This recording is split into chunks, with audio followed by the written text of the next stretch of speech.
Will be on your screens in just a moment with your comments and questions. But to our panel this morning, we have our resident analyst, Professor Michael Wainaina, but we're also joined by security analyst Simiu Werunga. Many thanks for joining us here on Morning Express. We'll also later on be speaking live to government spokesman Eric Kiraithe, who will be joining us live from Mombasa. The topic of discussion this morning is the insecurity in Baringo and the surrounding areas and the decision by the government to deploy KDF soldiers in that region. Let's begin with you, Werunga. First of all, your thoughts on that decision to deploy KDF officers, and this comes in the wake of allegations that police in the region seem overwhelmed by the situation. I don't think it's police being overwhelmed. It's the context in which the police are being deployed.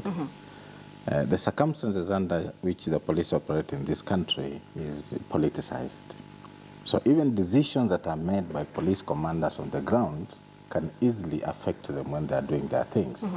But when you deploy the military and you use the KDF Act, there's an element where the military is told in very specific terms that you are going to operate under this structure, under this space, under this framework, and you will not be engaging in any political inclined operations because your job is for the country. And the way the military is dealt with when they go outside that framework is completely different from the way the police are dealt with. So I think from a national perspective, we might be seeing the president giving in the military from time to time, but we must also understand that we've seen our police fail in many occasions because of the context in which they operate. All right, and just before we continue, Yes. let's focus on the issue of directions or directives seemingly being politicized within the police force. Professor Wainaina, that points to an even bigger problem in the region. And we talked about it yesterday. I remember when we were doing the press review, and one of the issues that came up, and I'm glad that we have an expert here, is that there is a problem within the police force that makes it difficult for the police to respond the way they are supposed to respond to these things. But I think for our average viewer, Daktari, just to set a context like Michelle is saying, is it possible for you to very briefly and very simple terms explain to the average viewer what are the conflicts? You know, because sometimes the people can't even remember who is fighting who, where, because of what, and whatever, you know, and it gets lost in the, you know. So is it possible for you to just, for the average viewer to just break it down that these are the conflicts between this and this and this? Right, because there's been allegations of banditry, there's been politicians having a hand in it, there's been, you know, cattle rustling. What is going on? I think I'll tell you this. I was privileged to undertake a research by the House of the Senate on Baringo, Laikipia, and Mandera. The problem with the Kapedo, let's talk about Kapedo because it's not really Baringo. Kapedo has a historical problem. Kapedo is claimed by the Turkana, the Pokot, and the Tugans. But when you look at the history of Kapedo, it actually belongs to Baringo. And this is a research thing. I know politicians will make noise when I say this. But at some point, the Turkanas moved into Kapedo around 1903. And then the then district commissioner wanted to take them back to Turkana because they were trying to ensure that Menelik of Ethiopia does not extend his rule down to Kenya. But around 2017, the Turkanas could not be moved beyond Kapedo because of drought. Is it 2017 or? I mean 1917. 1917. So the Turkanas that were left at Kapedo and they were never moved to Turkana region, therefore took Kapedo as their home. And within a time frame of politics, colonialism, independence, they took Kapedo as their home. But the Pokots continued claiming this is our land. When you look at the name Kapedo, that's what history says and research has given us this, it is claimed by both the Turkana and the Pokots. I think the Pokots call it a Tibet or something, and the Pokots call it something. So they claim the whites could not pronounce the name, and therefore they call it Kapedo. Why is Kapedo a problem? It was the only water resource region around that place. So the Turkana were looking for Kapedo, the Pokots were looking for Kapedo, and then the Tugans. Now, you need to understand that after independence, our government actually took Kapedo into Baringo. And even the elections, the IBC of those days and the education ministries, everything that was in Kapedo Yes. was under Baringo County. Yes. But then around 1987, they moved Kapedo Primary back into Turkana. Yes. So the issue is not really about cattle rustling. It's about who owns Kapedo. And the government up to today has refused to have the mantle and the muscle to say Kapedo belongs to this. Yes. And for as long as they don't do it, we shall never resolve. And then unfortunately, as we continue discovering minerals and oil and whatever, Kapedo has, I think, the largest geothermal outside Naivasha. Yes. And there are several minerals that are said are going to be are already in Kapedo region. Yes. We have the hills of Kapedo region, and it's the only pasture when it is too dry around Pokot, Turkana, and Baringo. Kapedo region remains the only green area. So for as long as our government does not stand up and say, this is what the boundary is all about, we shall never solve the problem of Kapedo. So the question is who owns Kapedo? But even what we've heard from the government is that this is cattle rustling, this is banditry. It's very difficult to fight banditry and cattle rustling, but we have deployed KDF soldiers there to fight cattle rustling. So the issue, according to the government, is cattle rustling. Now, I'm coming to that just to finish that story. So when the Pokots realized that the government is not working, they decided to take things into their own, and they decided we shall extend our reach. The Turkanas did the same. Unfortunately, at that time, the Samburus were not armed, so the Pokots will deal with Samburu every time they wanted to. Then, unfortunately, Samburu started arming themselves. So that is the beginning of small arms proliferation in Kapedo. So the Samburus armed themselves, the Pokots were armed, the Turkanas were armed, the Marakwets were also being hit in those valleys by the Pokot. So the Marakwets armed themselves. So when you look at that triangle, as a result of the government not making decisions and deciding where Kapedo belongs, and this is country, you know, this is Kenya. Yes. It's not about saying this is a different country. So the government can make a decision very easily and say, this is part of Kenya, all of you will be there, this is the decision of the government. So this issue of cattle rustling is actually, from my research, an issue of expansionism. This is our area, we want to contain this situation, and for as long as the government is not doing what it's supposed to do, all of us are going to claim this. So in the process, what we are seeing is not even cattle rustling. It's murder, it's robbery, and it's beyond cattle rustling. Because when you are burning houses, you are killing children, you are killing women, that is no longer cattle rustling. Listening to what you're saying, you're talking about the proliferation of arms within the communities involved. The first question is, who supplies them with these arms? Now, unfortunately, we have South Sudan. We have Ethiopia. Ethiopia has the Oromo Liberation Front, which borders our Somalia up to Mandera. Now, the Zone 5 of Ethiopia is where we have the Somali group. But the rest of our border up to Nadapal, up to Elemi Triangle, is occupied by the Oromos, who are fighting the government in Ethiopia. In Ethiopia, yes. And then we have a tribe called the Toposas and the Meriles. All those are armed pastoralists. In South Sudan, we have the Dongiros. So including the Karamojong in Uganda and our Turkana and our West Pokot. So that is a sphere of arms. So you can get it anytime. And that is why, for as long as we have these people in South Sudan, we have these people in southern Ethiopia, this country will continue being awash with illegal firearms. And it's very cheap to buy them. Right. Yes. So that brings us back to the decision by the government to deploy KDF officers there. Is this really something that is likely to solve the situation? Let me speak as an ex-military officer, and the law is very clear, KDF Act. The provision under Section 2, is this section or Article 241(3), it gives the mandate KDF to be used within the law. 3 areas. It can be deployed on its own to assist in internal peace maintenance. It can be deployed internally to assist the National Police Service, or it can be deployed to work together in the 3 triumvirate. So if the president decides, I'm sending KDF to Kapedo, he must also decide as the commander-in-chief under what element of the act and what subsection is ordering KDF to go to Baringo. So if he says we are sending you under the leadership of your commander, CDF, then that one, the leadership remains with the military.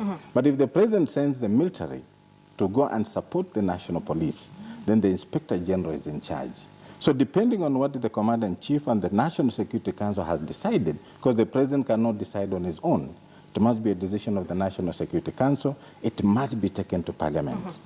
Now, there's this area where people say, but Parliament was on recess. The law says very clearly under section, I think, Article 31 or something, that if the Parliament is not in session, the Defense Council, through the Commander-in-Chief, must inform the Speaker within 7 days why they have deployed KDF. So the deployment, Yes. the deployment has the backing of the law. Yes. But there are issues of procedure. Is that That what you're is the saying? thing, yes. Okay, the issues And of we'll be procedure, waiting for but the the deployment is procedure. legal. It's legal. Yes, It's but the completely procedure legal. is the one That that is is the raising thing, issues. yes. Yes, that's understandable. That's understandable. And thanks for clarifying these things for our viewers, because Yes. they can get very complicated. Yes. Because this issue is being prosecuted in the political arena I get and you. not in the security arena, Yes, not yes. in the security Yeah, space. yeah. So you say the deployment is legal, Yes. it has procedural issues. It has procedures, yes. To what extent does the deployment speak to the issues that you have raised? Because listening to you and listening to what is happening there, it's a mixed grill of ethnic interests, political interests, transnational borders And and issues. Yes. What this country fondly likes to refer as historical injustices. Yes, yes. So to what extent is applying this KDF solution helpful to a situation that is that complicated? Now, I think the first thing the government needs to do, and I imagine that's what they decided to do, Yes. first secure the place, Uh-huh. then deal with the issues. Yes. Now, the good thing about the law Yeah. is that even when the National Security Council deploys Kenya Defence Forces, the procedures, just as we are talking, Yes. the minister must Yes. inform Parliament why, that is Ms. Rachel Omamo, Yes. must tell Parliament why we are deploying the Yeah. Defence Forces. Yes. She must tell the country for how long Yes. KDF will be in Baringo. Thirdly, she must tell the country what resources they are going to use and where are these resources coming from.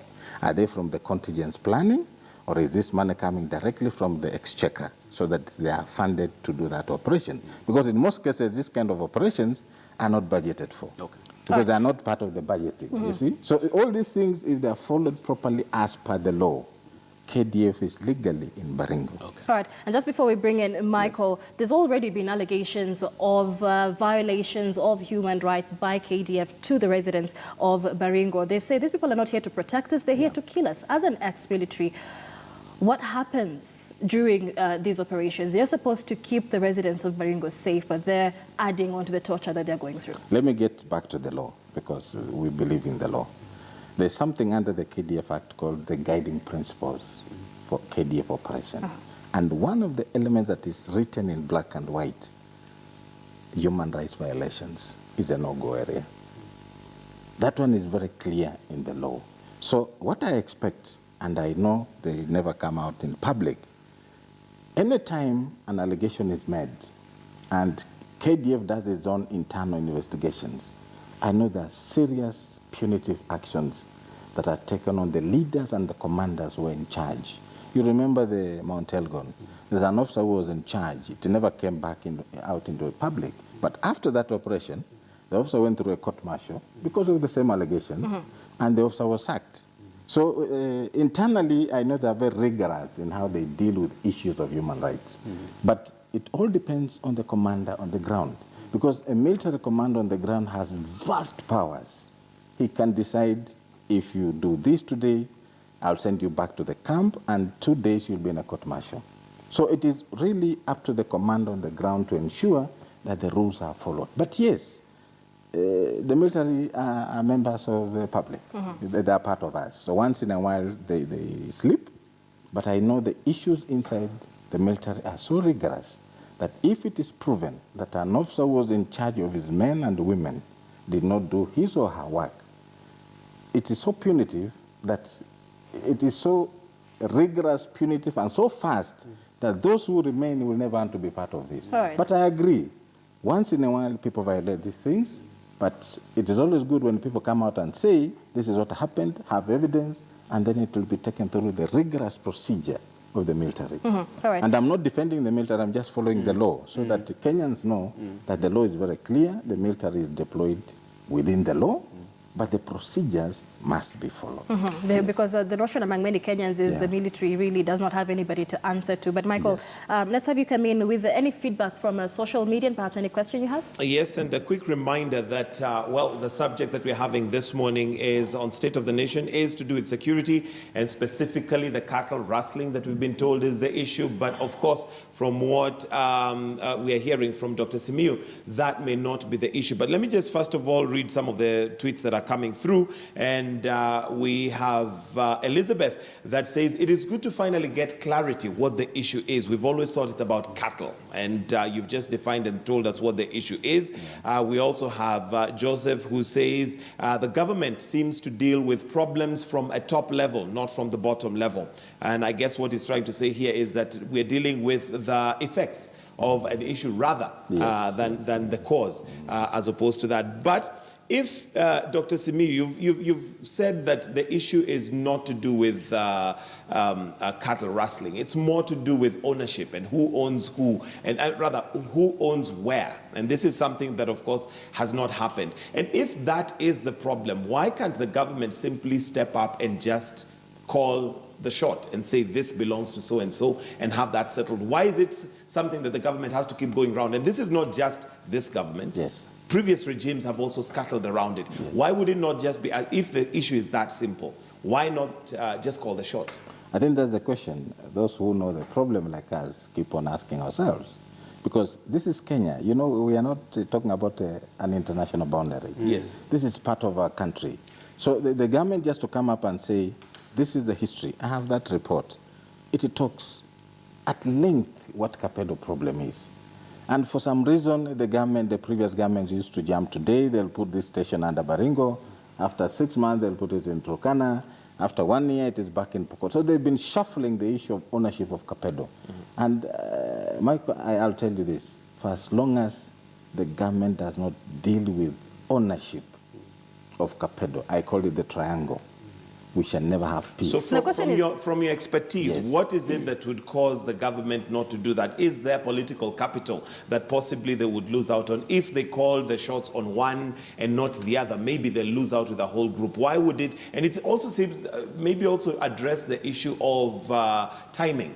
It always seems to come to the surface during this time when we're just about to get to election. And riding on that question, the political question has really come up because this escalated with the killing of 2 politicians in Marigat. That is when this really escalated. Following that, we've had a series of allegations that some politicians could have a hand in this chaos. We've had the Kenya Human Rights Commission also say that Tiati, Member of Parliament, allegedly is also connected with this violence. So is there that political interest? Is that why the government is not stepping in? And secondly, we've also not seen any political will from concerned authorities in terms of prosecuting or taking into account politicians involved or named in this process. Okay, I want to stick to the law and security. Professor will talk about politics. The thing is very clear here. The government is mandated under the law to secure us Kenyans and our property. That is very clear.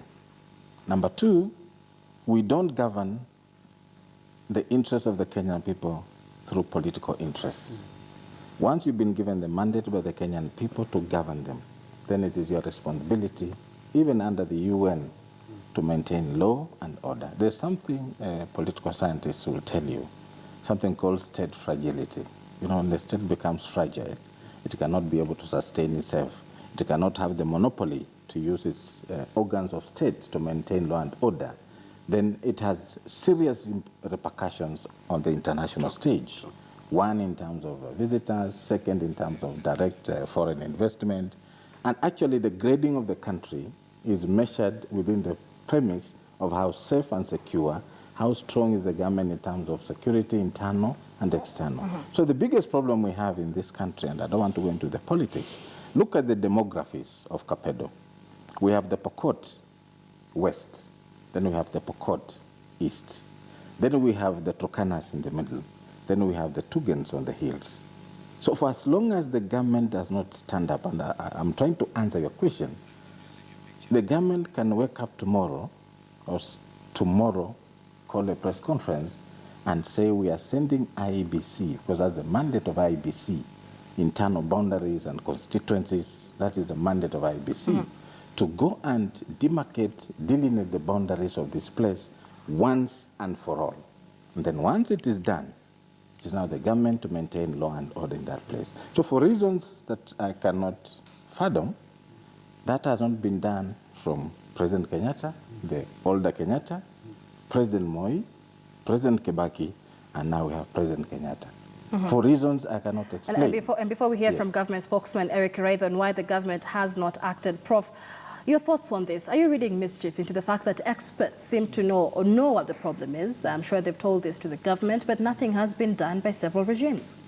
And it's nice that Daktari has actually brought that issue, because my next question was going to be, is there a path to peace?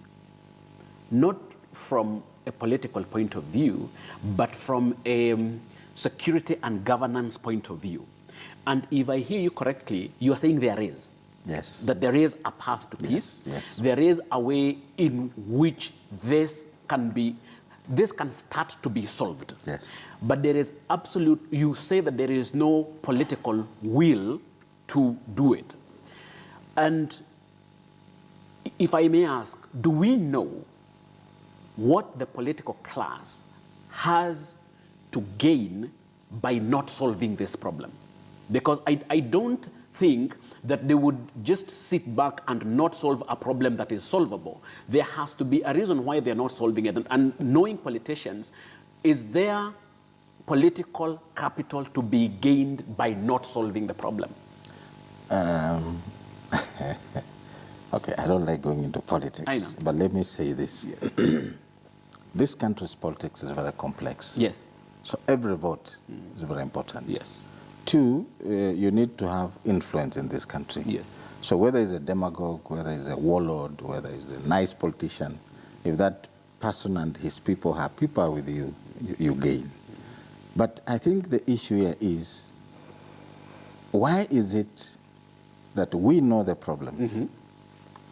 And I'm not blaming the president, because these are things that should be done by ministers, the cabinet secretaries. General Ngaiseri, my general, he trained me. I am what I am because of him. For reasons, he has gone quiet on Baringo, and which we don't understand. But my suggestion will be this.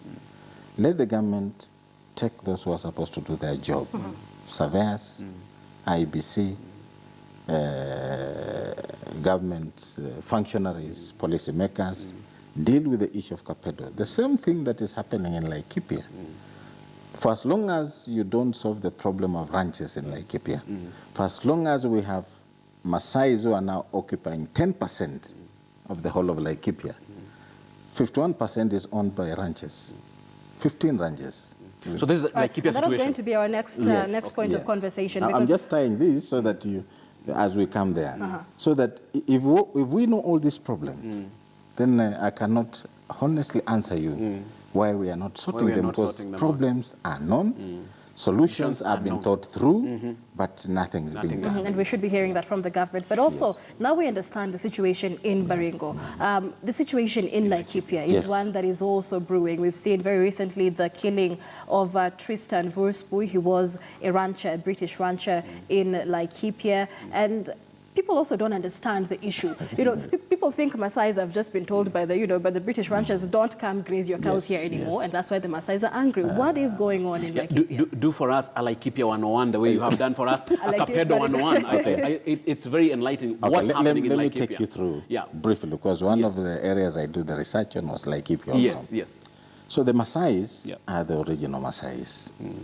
Laikipia was a Maasai region, but during the colonial, the Lenana was strict. In 1911, he signed another treaty after the first one, and he claimed he wanted all his Maasais to follow him this side of Nairobi. But a few Maasais said, we are not going. So they remained in Laikipia and they even call themselves Ndorobos. They're called Nyayakis. Nyayakis. It is a Ndorobo thing. But then the colonialists were taking over land in Laikipia. They own, I know of about 15. The biggest has 75,000 hectares, and the smallest, I think, has 15,000 hectares. Then they came up, now this is the recent history. The Samburus started coming from Samburu because Laikipia is bordered by 9 counties. One of them being Samburu, Isiolo, Meru, Nyeri, Nyahururu, I mean all those places, Nakuru.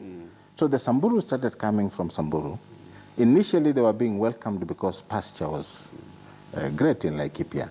But for some time, as they said, there's this law, I can't know what it says, if you stay a place for 12 years, you can claim to be yours. Yes. So Samburus came in and said, for some time, actually now the MP for Laikipia North is a Samburu, but it's the Maasai region. So Samburus have started taking over everything. That is between now Maasais and Samburus. The Pokots and the Tugans on the other side of Baringo are also doing the same with Laikipia. But the issue here is the 15 or so ranches that we have in Laikipia that occupy 51% of Laikipia County, not farms, Laikipia County. So the Maasais have 10%. Now, I heard Mr. Krede, a good friend of mine, saying the ranchers have the capacity to store water. Ranchers are rich. Those are millionaires. The Maasais are poor. They can't store water. Their pastoralist nature of living is such that they must move around. And therefore, they do not have, even if they have 200 cattle, to the Maasai, cattle is wealth, but not to be sold to build dams. So that is what he needs to understand, that our thinking is completely different. So the Maasais now have been left with 10%. Samburus are encroaching into this 10%. The ranchers have refused to give them part of grazing land, and those who are accessing grazing land are being charged 35 shillings per cattle. So if this Maasai has 200 ngombes, he's paying 35 shillings per day. Now, what kind of economics and relationship are you building? So the issue here is you have 75,000 hectares of land is private land, and I'm not saying, I'm not advocating for illegal occupation. 75,000, you are maybe using about 10,000 hectares. Why don't you come into an arrangement? There's something called cropping of land. This year you can give them this space. Next year you give them the other space. Create a relationship and live with these people. So another answer to your question, for as long as the Maasais will have no space, for as long as the Samburus are coming into Laikipia, for as long as the ranchers are not allowing Maasais to graze in their land on an agreement, not through invasion, for as long as they continue charging the Maasais 35 shillings per cattle, we shall never have peace in that place. But and these are the things I want to, as I finish on this, the government knows this, everybody knows this. We are dealing with the problem, but we are not dealing with the underlying issues. Right. And Michael was asking earlier why this only happens very few months to the election, because they're what our prof has termed as historical injustices. But why seeing this intensity just before the election? This happens every election year. Maybe you can answer that. From listening to you, now I can understand why the problems are political. But listening to what you, but before now, we thought it is just people who are looking for cows and they were stealing other people's cows, and they're causing mayhem. I can now see why the politicians are interested actors in this issue. Michelle, to answer your question, politics is about power. Who wields power and in whose interests that power is exercised. And therefore, listening to Daktari, Kapedo is about resources, Laikipia is about resources, and therefore politicians have a huge, huge stake in who accesses these resources and how. And I think, Michael, you had a question related to that? I wanted to bring in the government spokesman, Eric Kiraithe, Yes. on phone. And wonderful to have you, sir. And what we're talking about here, I don't know if you've been following the conversation. Basically, we're looking at insecurity in Baringo, but we're also highlighting on Laikipia. And maybe first of all, just so that we're on the same page, to bring in what has the government done so far, Bwana Eric Kiraithe. Yes, good morning, Mike. When this problem started, the government started with the community approaches.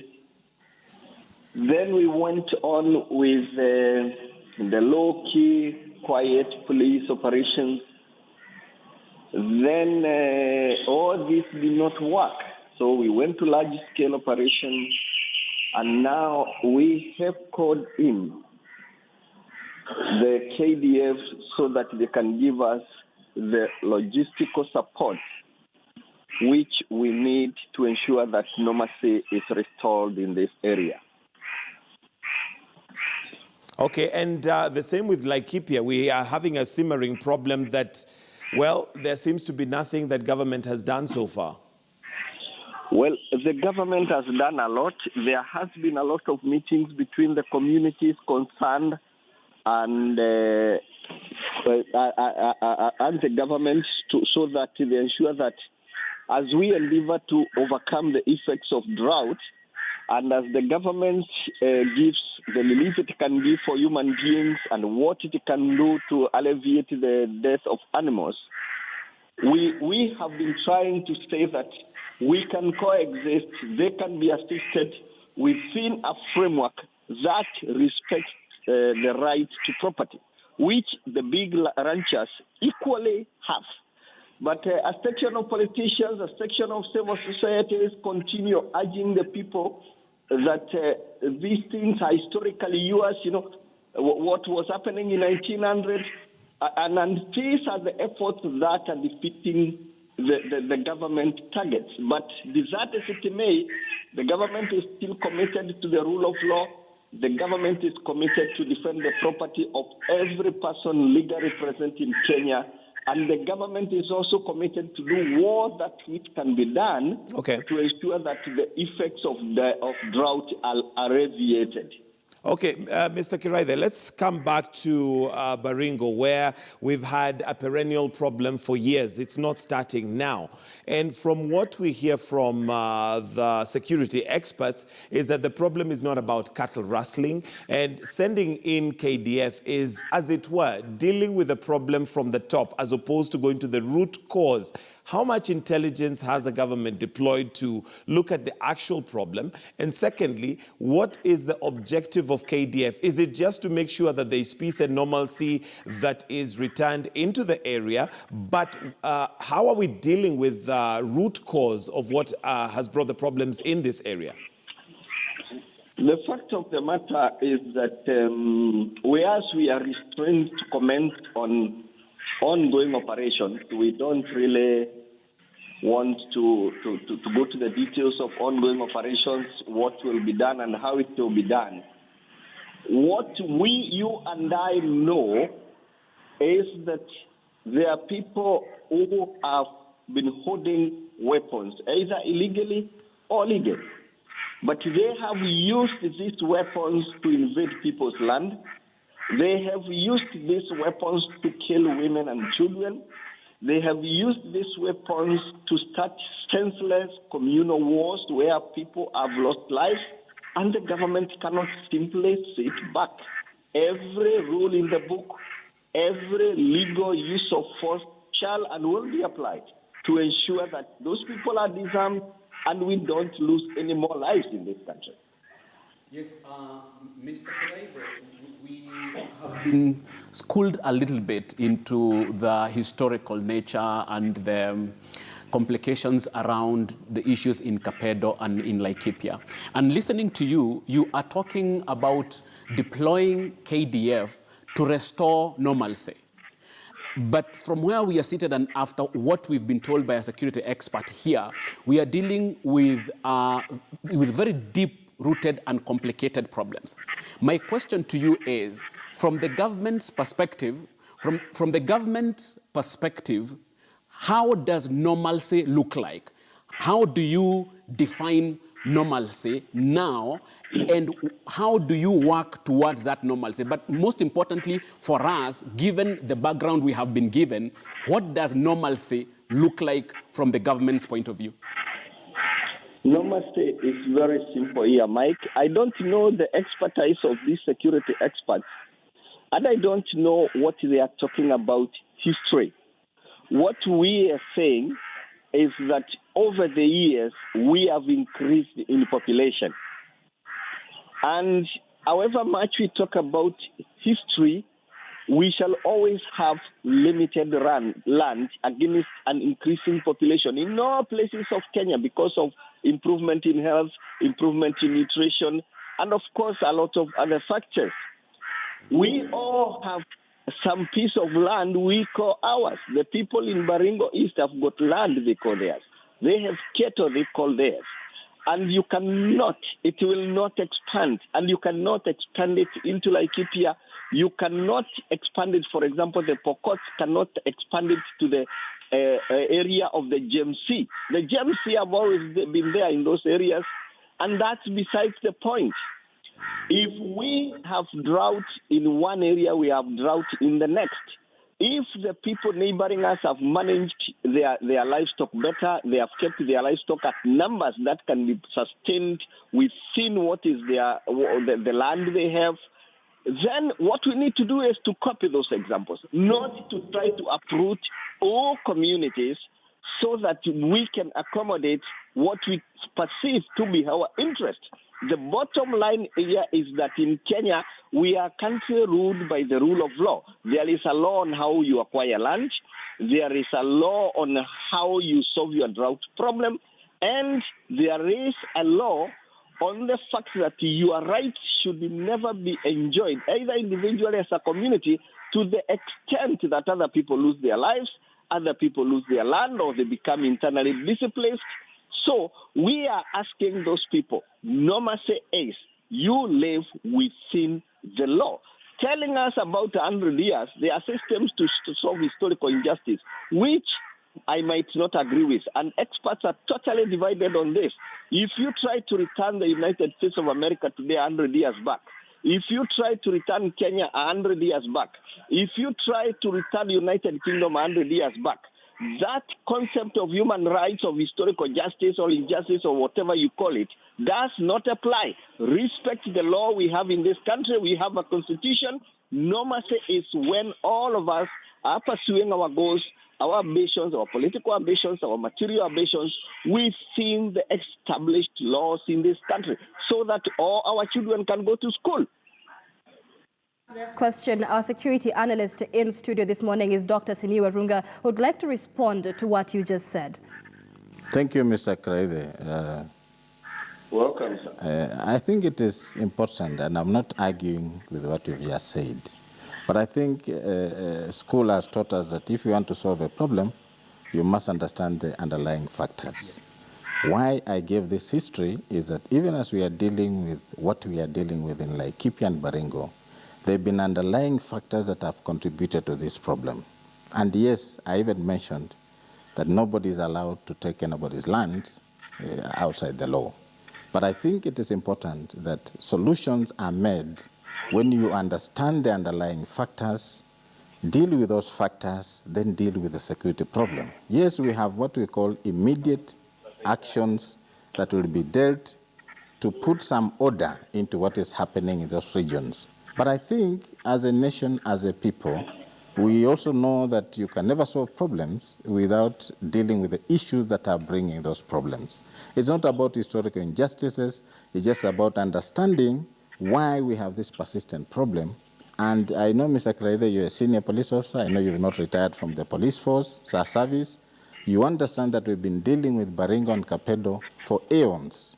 And therefore, the issues we are raising is so that, and I did the research. I'm not from the blues.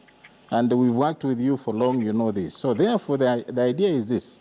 We know the government has a responsibility, and I concur 100%, to provide some security, to provide some stability, But it's also important that we've been dealing with this issue for over 40 years.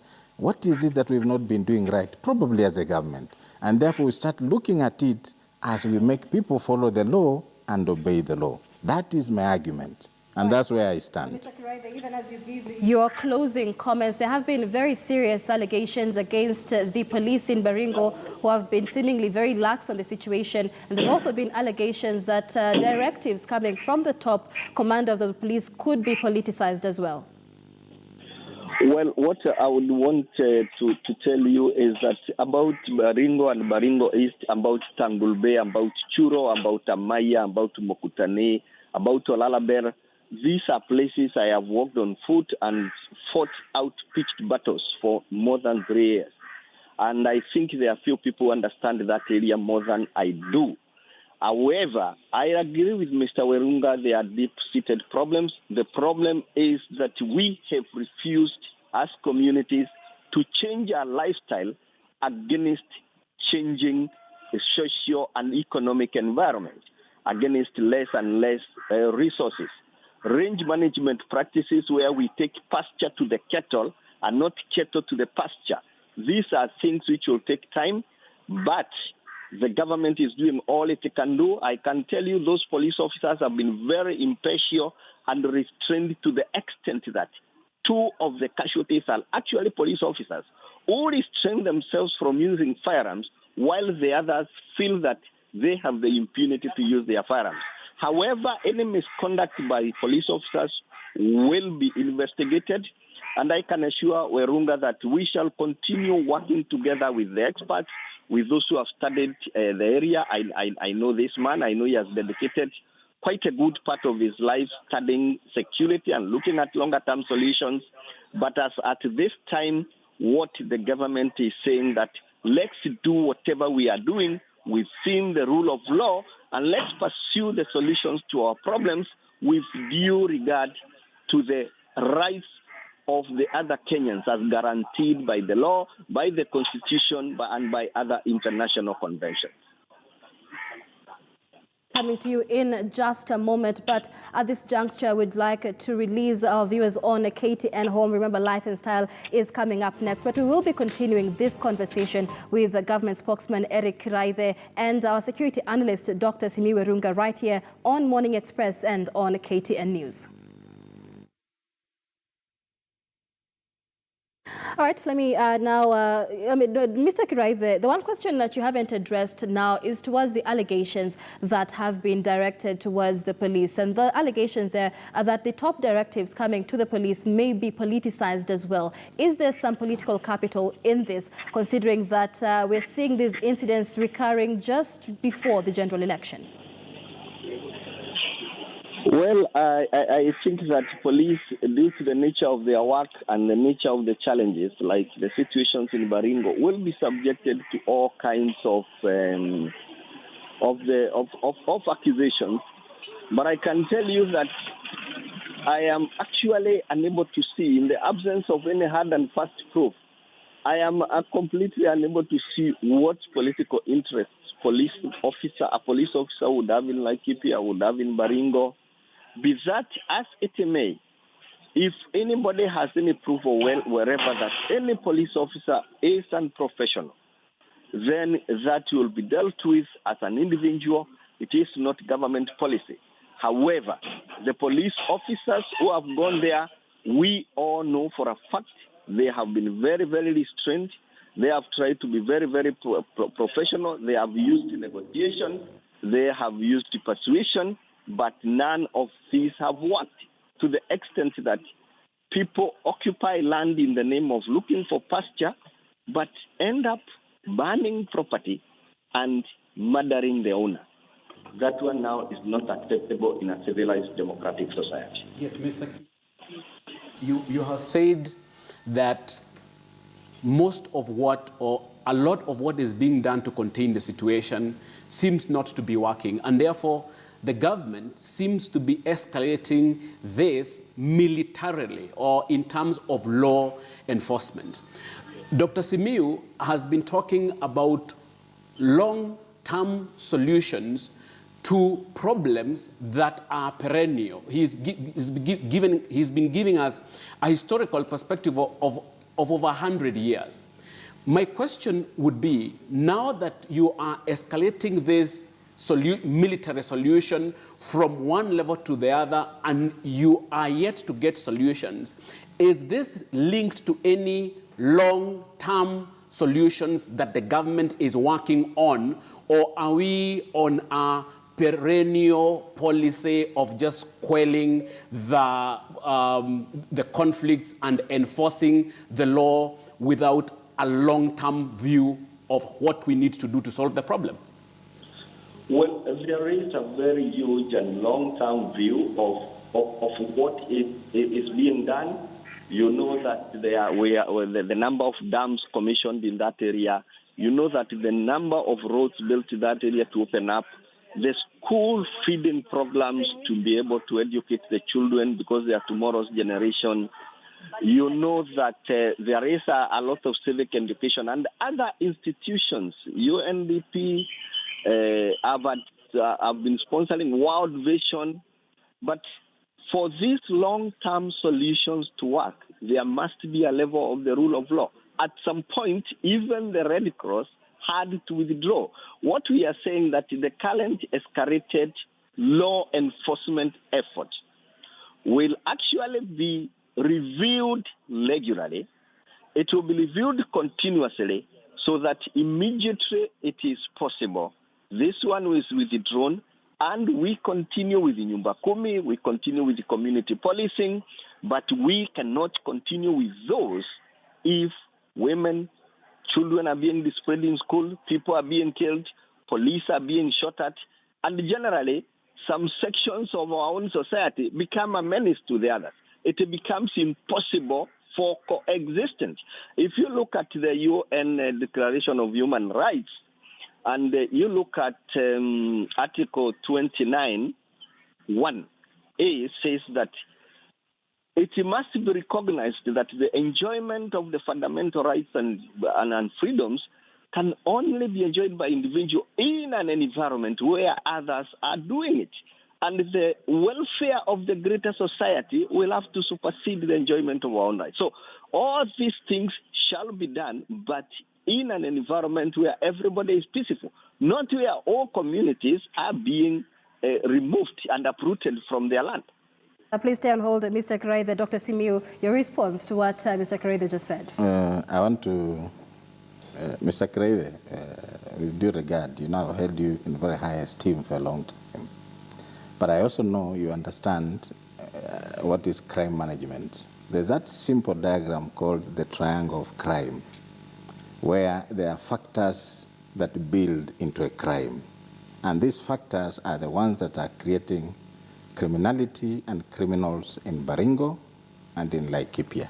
Therefore, if we want to deal with crime, and you are very vast in this area, crime management, both as a practitioner and too as a scholar, because I know you've been doing this for a while, how do you deal with a crime when you are not dealing with factors that contribute to omission of this crime? Therefore, what I'm trying to say, we have issues on the ground that need to be dealt with for us to be able to deal with that crime. The issue is not about historical injustices, it's about understanding what are the underlying factors that are making these things perennial in nature for the last 40 years. So my advice and my request is that as a government, we need to look at what is it that has been so persistent in these things, but at the same time, a government is responsible to maintain law and order. Therefore, what we are doing, and I'm totally in agreement that we should send the KDF, we should send our GSU, is a stopgap measure that is not long-term in nature. So therefore, if we want to deal with these problems, I think, Mr. Karaithe, we need to agree that these factors that contribute to the triangle must be looked at, dealt with, for us to have a permanent solution to the issues of Kapedo and the issues of Laikipia. That is my simple advice, and I hope you agree with me. All right. Dr. Werunga, as I agree with you, I just want you to tell Kenyans in very few words, if you were meant today we appointed you the crime management coordinator in that area because you have quite a bit of qualifications, which would even qualify you for that. Which are the first short-term things you do, 5 of them, and which are the first, the 5 long-term things you do? Very quickly, I might not have the time. One, we must empower the people to understand the law. We must make them understand the Land Act. We must make them understand that this country is governed under the rule of law, and we must listen to their grievances and deal with them. What to do. All right, I think we are out of time, and thank you very much. We'll just have to wind it up right there. Thank you very much, Dr. Simiyu Werunga, for joining us.